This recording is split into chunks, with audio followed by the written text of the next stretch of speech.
Alright, a few weeks ago I was watching an episode of 2020 that really struck me as interesting and made me want to go more into the topic of what it was.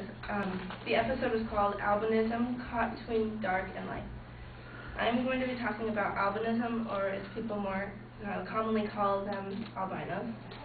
After watching this show, I began to look into this topic to figure out more about the affliction that these people deal with, and I learned a lot of information, and I learned a lot about them that I didn't know, and how they're treated and stuff.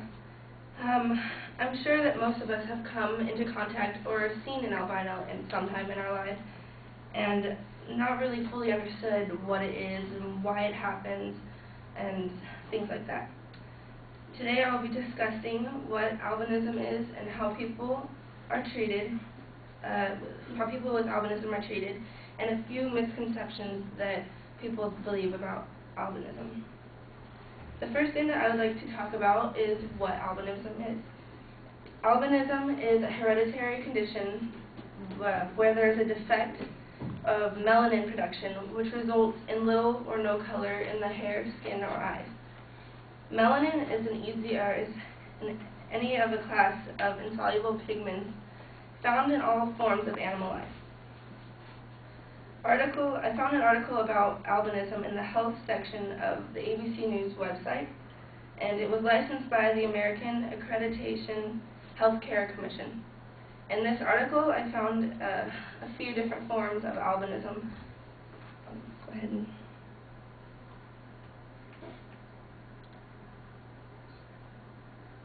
network, or do I press enter? Yeah. One of the forms is ocular albinism. This is the most common albinism. If you see someone walking down the street who you know is an albino, this is the kind that they have. It is the most severe. It affects the hair, the eyes, and the skin, and it also can cause vision problems such as nearsightedness or farsightedness and rapid eye movement.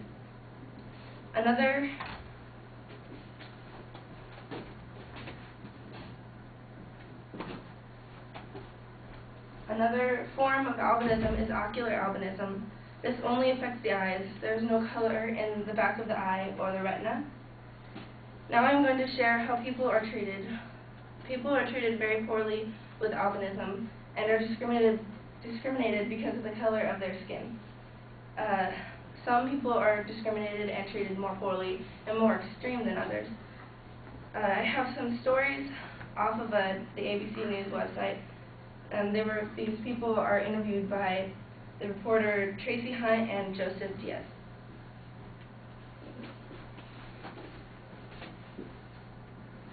Alright, in the top left picture is Kenyon and Kari Flowers. They're twin brothers and were only born 25 minutes apart, but as you can see, one of them has albinism. The one with albinism, Kenyon, he says, when people ask questions like, "Are you really his brother?" it makes me feel nauseous. It's just that I'm lighter and they don't understand it. In the bottom right corner is Angela Stillman. She is 15 and had transferred out of more than 8 schools since preschool due to taunting and bullying. She says, after a while, it just got to a point where it was really bad. It happened almost every day. And then the picture on the left is just her.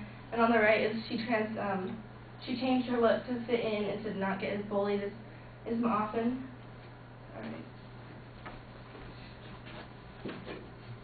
Alright, and this is a picture of Mariamu Stafford. She lives in Tanzania, and her story, she was woken up in the middle of the night to men chopping off her arms. In Tanzania, men chop off body parts, hair, they basically brutalize and kill these people with albinism for their body parts, and they sell them to witch doctors who make potions out of them for help. And their body parts are sold for like thousands of dollars, and it's a serious thing in Tanzania. Only a handful of them survive it, and she just happens to be one of them. At the time, she was pregnant, so she lost her arms and she lost her baby. And in Zimbabwe, men with HIV sleep with women who have albinism. They believe that if they sleep with women with albinism, that they will be cured of their disease, and so most of the time they're raping them, which is not, a very good thing. Finally, I would like to share some common misconceptions about albinism. There are many myths about this affliction. Some lead to harmful things. I found these on medindia.net. One of the myths is albinos are sterile, and they're not sterile. They have kids. They just, like the woman I just showed you, she was pregnant and she has another son too. Another myth is that they're deaf and they have magical powers and can read minds. And then myth is that they always have red eyes, which is not the truth. Sometimes they have red eyes, sometimes they have really, really light blue eyes or green, and they're very light. And another myth is that they live short lives, which, while it is true that they can get skin cancer really easily and die young, it doesn't happen to all of them. And today I've talked about myths, how people with albinism are treated, and what albinism is. To end, I hope you all have a better understanding. Maybe next time you see a person with albinism, you'll reach out to them and help them in any way.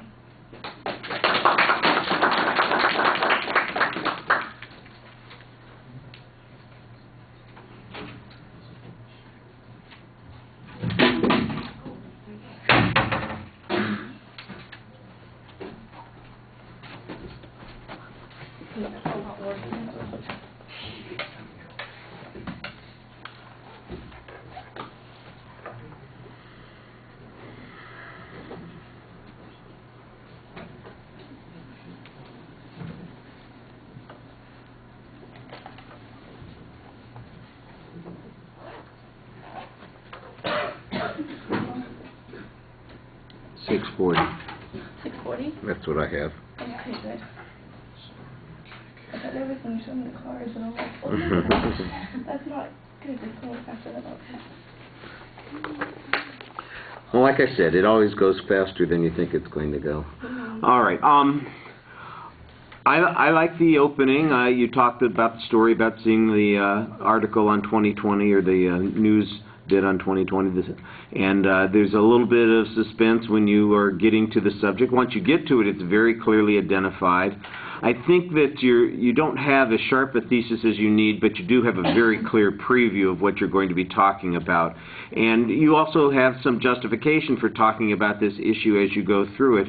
And the references to the ABC story help you a little bit on that. The definition of terms is okay. I think that because some of it's a little technical, that there might be a good potential slide or image there that shows us some of the different types of albinism that you're talking about, and the melatonin, or the melanin. Thank you. The what's the word I'm looking for? I'm not going to get it. Sometimes sentences just won't come out. The lack of melanin that they have, and the way that it connects with the condition that they have, there might be a way of describing that more visually.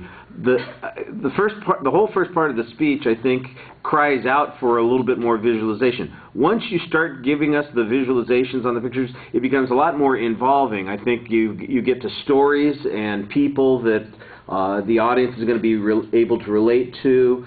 They're going to care more about it. It's going to be interesting to them because they know what you're talking about. And it just seems to me like you needed to get that a little bit earlier in the speech. Once you got to those things, though, I thought it worked pretty effectively. You told a couple of the stories nicely, I think.